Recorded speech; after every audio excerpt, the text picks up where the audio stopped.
everyone, welcome to Virtual Muse AI. I came across an interesting new game I thought we could try today. It's a fantasy-themed dice game called 4 Dice Against Evil, which uses a handful of d6s to create a simple fantasy story. I like streamlined, minimalist game design. Minimalist designs can be really appealing. Yeah, the setup is that a village is threatened by an ancient evil, and calls for heroes to protect it. The group of heroes is randomly generated by dice rolls. Then the hazards they face are also generated randomly, until they face the final boss and vanquish the evil, saving the town. Well, if all goes well. That sounds exciting. I like the unpredictability. Are the heroes and hazards defined by certain characteristics or traits that affect gameplay? Yes, each wave of hazards has a score which the heroes must exceed by rolling a d6 action die, and if they succeed, they advance to the next wave of hazards. If they fail, they face potential damage. After passing 5 waves, they reach the final boss. So it's a pretty straightforward system, but the random generation of heroes and hazards adds a lot of variety and replayability. Does the game provide any mechanics for character progression or skills development throughout the adventure? No, it makes that trade-off to remain a very quick, simple game. But specific character types do neutralize certain kinds of threats.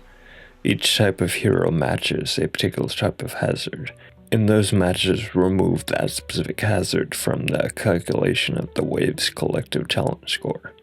That's a great way to add some nuance to the characters without overcomplicating the rules. Neutralizing specific threats sounds like a cool way to make the characters feel more specialized and useful. Do you think we could experiment with adding some house rules to introduce more character customization or progression? Yeah, we definitely could. That's one of the things I like so much about streamlined, bare-bones systems like this. There's so much room for a customization to suit individual preferences and styles of play. Yeah, simple systems can be a great foundation for building something more complex and personalized. Adding more narrative flair could really enhance the storytelling aspect of the game.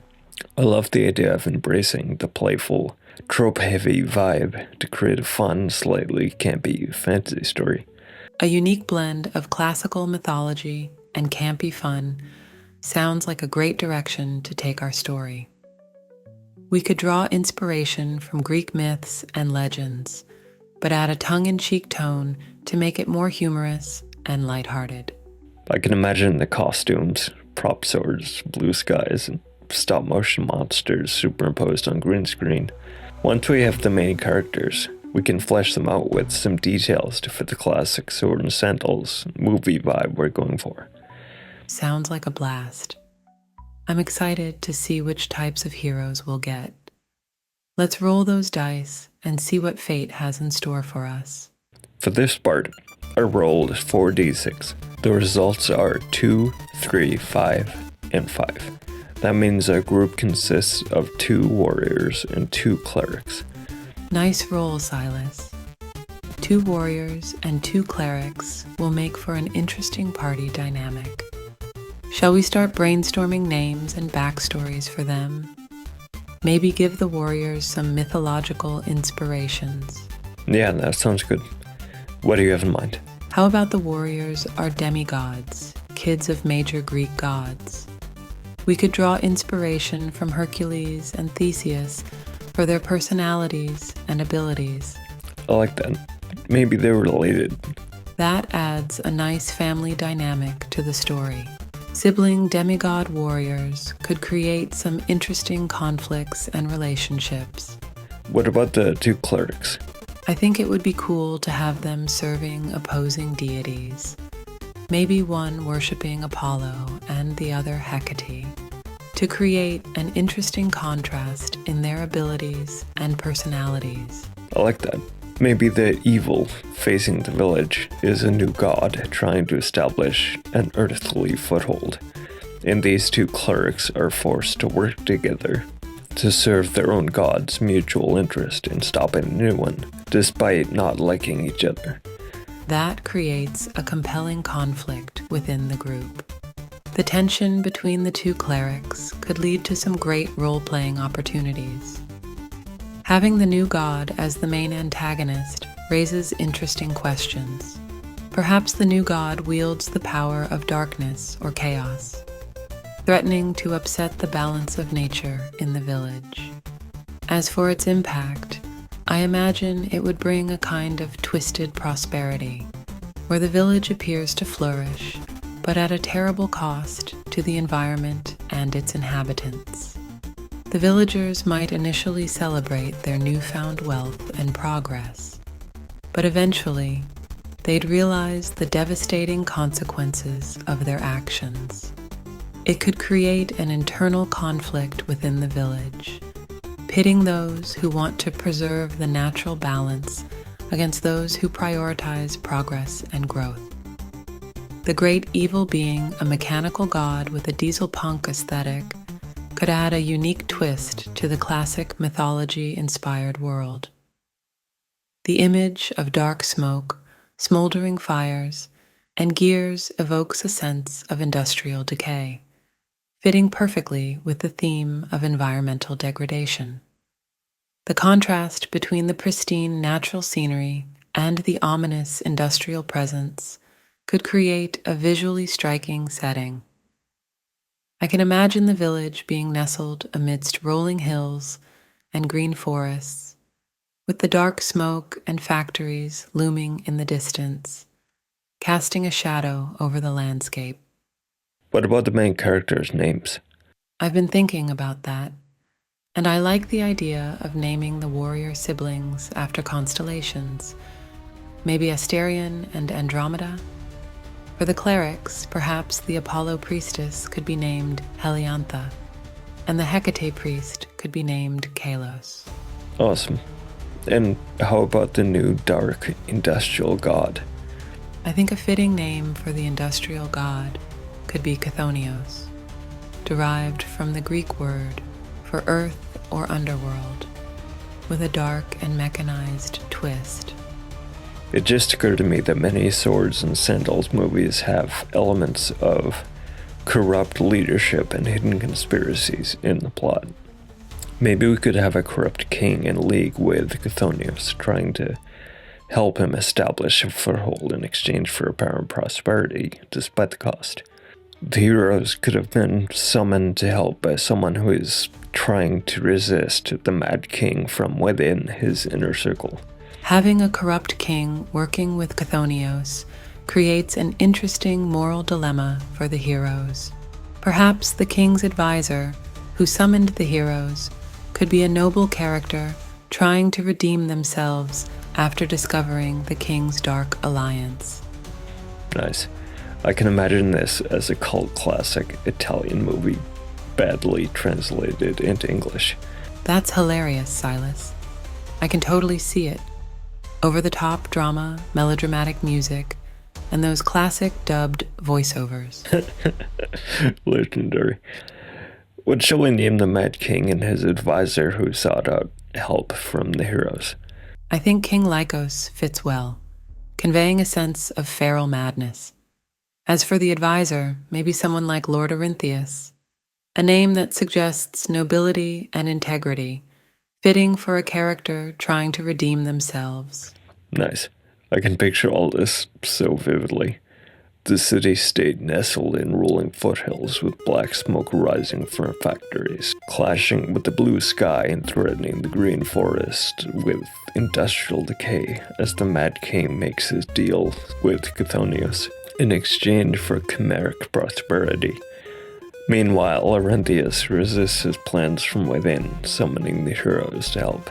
The image of the city-state struggling between natural beauty and industrial decay is really captivating, Silas. Also, the classic game, Altered Beast, just came into my mind. Maybe we could riff off the plot of that game, too. Incorporating elements from Altered Beast could add a fun twist to our story. We could draw inspiration from its mix of mythology and monster battling to deepen the world building and action scenes. Do you remember what the story of Altered Beast was? I just remember the line, "Rise from your grave," in the animation of the warrior turning into a werewolf. In Altered Beast, you controlled a centurion who was resurrected by Zeus to rescue Athena from the underworld, battling various mythological creatures and gods along the way. Maybe Arinthius is a necromancer, seeking to redeem himself by using his magic to resurrect these two demigod warriors, who he thinks can serve the greater good by helping with his plan to thwart the Mad King. A necromancer angle adds another layer to Arinthius's character. It raises questions about the morality of manipulating life and death, especially if he believes the demigods can help bring down Lycos. What about the transformation into beast aspect of Altered Beast? Drawing from the transformation mechanic could add a thrilling layer to combat scenes.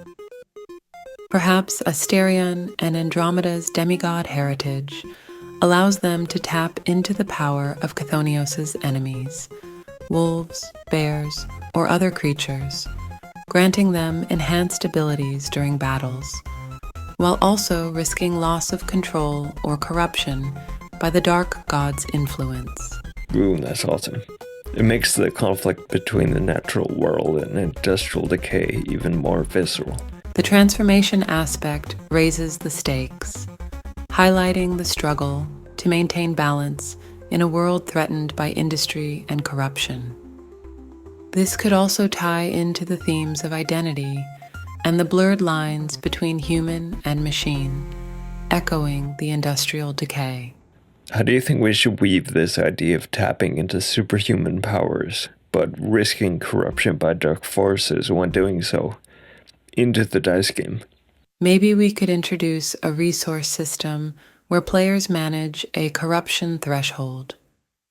Each time they tap into the superhuman powers, there's a risk of increasing corruption, represented by rolling dice and adding modifiers based on the power used. If corruption reaches a certain level, the player's character becomes increasingly unstable, affecting gameplay and narrative choices. Maybe the player could choose to use the power and automatically succeed at a given challenge before rolling, but then they roll, and on a certain result they become corrupted, and each time they use this power, their roll is modified by another +1. That's a clever mechanic. The guaranteed success would make the power tempting, but the risk of corruption adds a layer of strategy. The escalating modifier would create a sense of tension, making each subsequent use of the power riskier. What kind of consequences could we tie to corruption? How about the character truly becomes a beast and no longer serves the greater good, effectively being removed from the game? That raises the stakes significantly, Silas. The possibility of losing a character would make the decision to use the power a truly difficult one, weighing short-term success against long-term risk.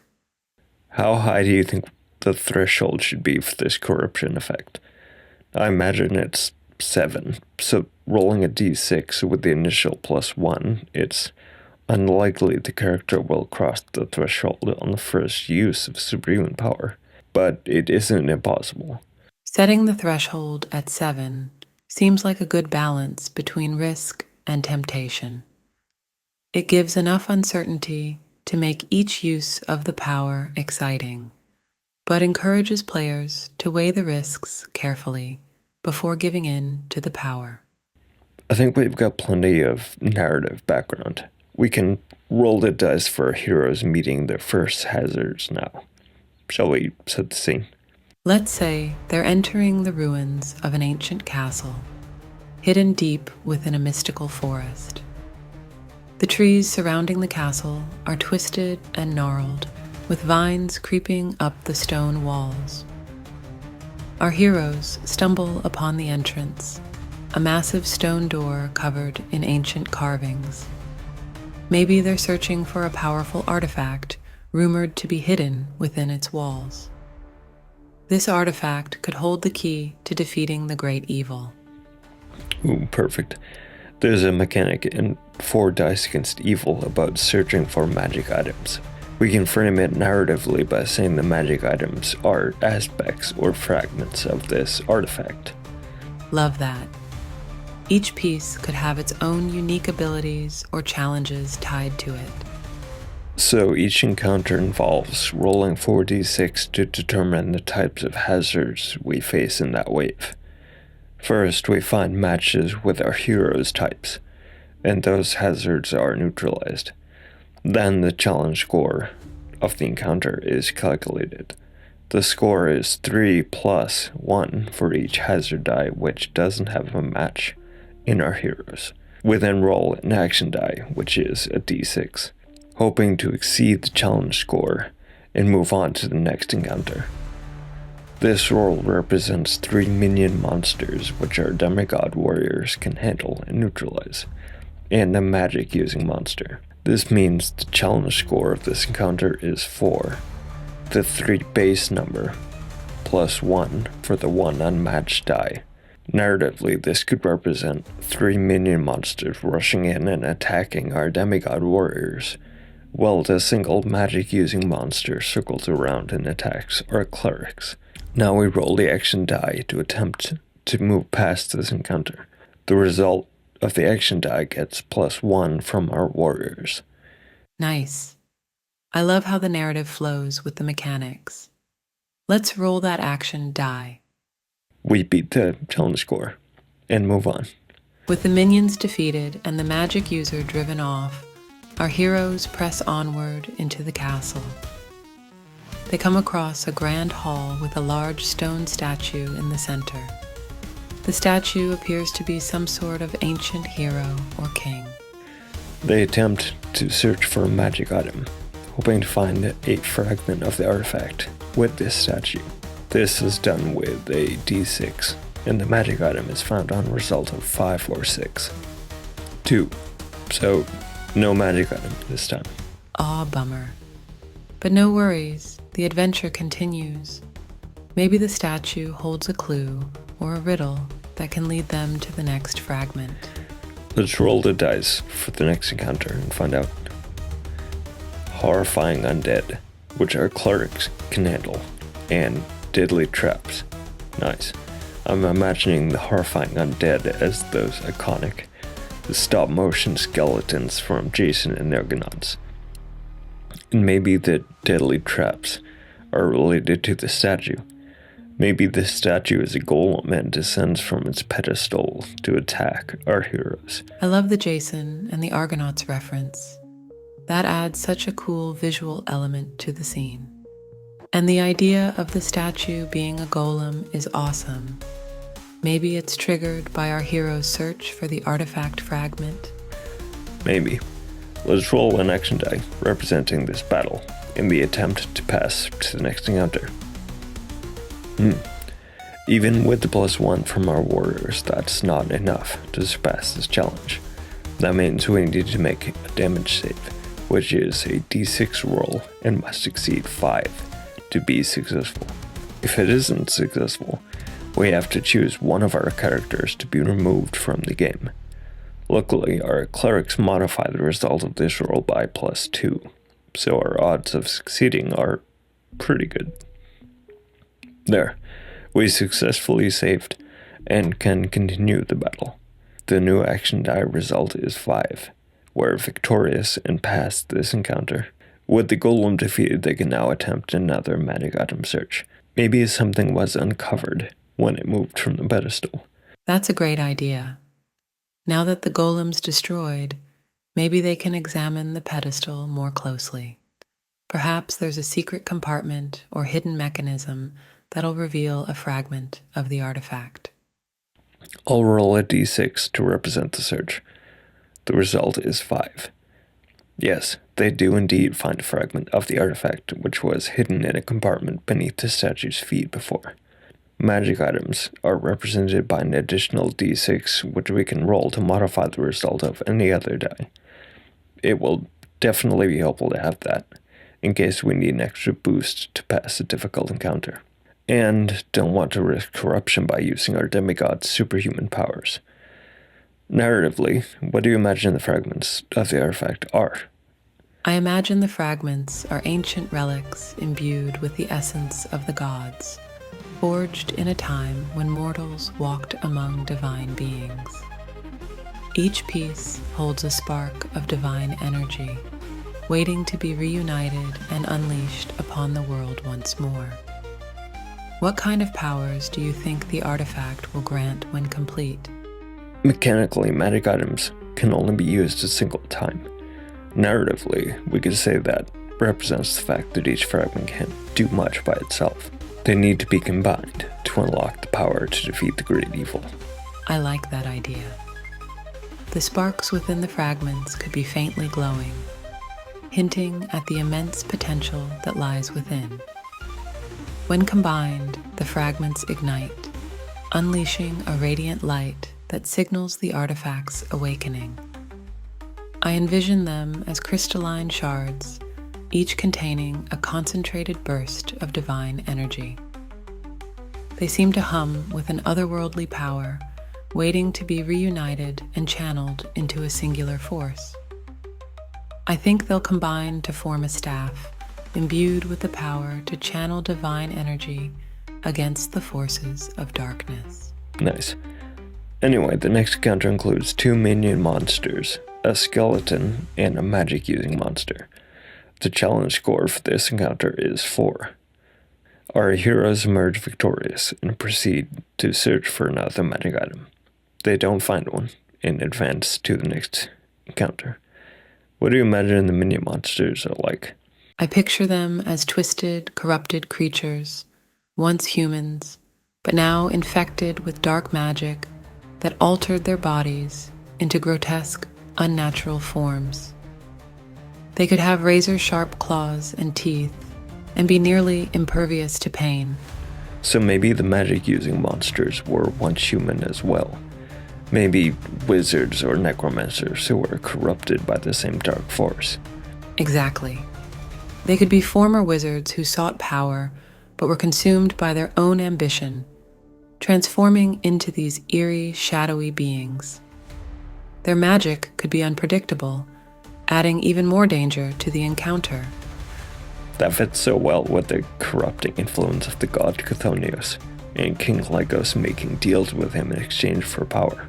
It also explains why Orintheus became horrified by what was happening and sought help from our heroes to overthrow the great evil. Yeah. It's great to see how everything is connected.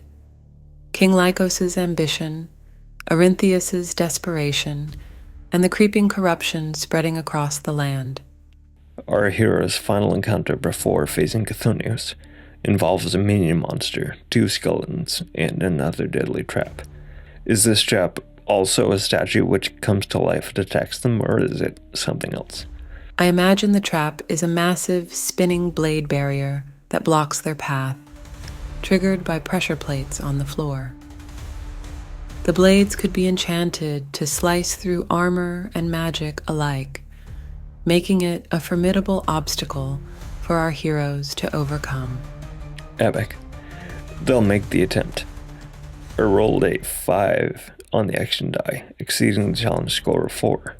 They pass this encounter and search for another magic item. They don't find one and advance to face Chthonius. To defeat him, they'll need to beat a challenge score of 6 3 times in a row, between the automatic +1 from our demigod warriors and the magic item and the potential to use superhuman powers. I think we'll be able to do it. I'm confident in their abilities too. With the magic item and superhuman powers, they should be able to overcome Chthonios' defenses. Rolling consecutive successes against a challenge score of 6 won't be easy, but I think they can pull it off. The first d6 roll is 3. Should we use the magic item to modify that? Yes, definitely. Using the magic item could give them the boost they need to hit that challenge score. Let's add whatever bonus it provides and see if they can take down Chthonios in this round. The bonus is 6. They hold their own for this round of the epic battle. How do you imagine the first round went? I envision Chthonios emerging from the shadows, his industrial machinery humming to life as he unleashes a barrage of attacks against our heroes. They stumble back, momentarily caught off guard, but then they remember the magic item and use its power to counterattack, turning the tide of battle in their favor. Epic. Do you think one of our demigod warriors should risk corruption by transforming into beast form and using superhuman strength for this round of the battle? I think we should pull out all the stops and use the power, because this is the final climactic battle. Let's say Andromeda is the one who transforms and leaps at Chthonios in a werewolf-like state. The corruption roll was 5. That's under the threshold of 7, so our hero is able to use the power, but successfully resist its dark influence. I think Chthonios launches one final devastating attack, forcing our heroes to respond. What does that look like? Chthonios unleashes a maelstrom of dark mechanical energy, sending twisted metal tendrils snaking towards our heroes like living serpents.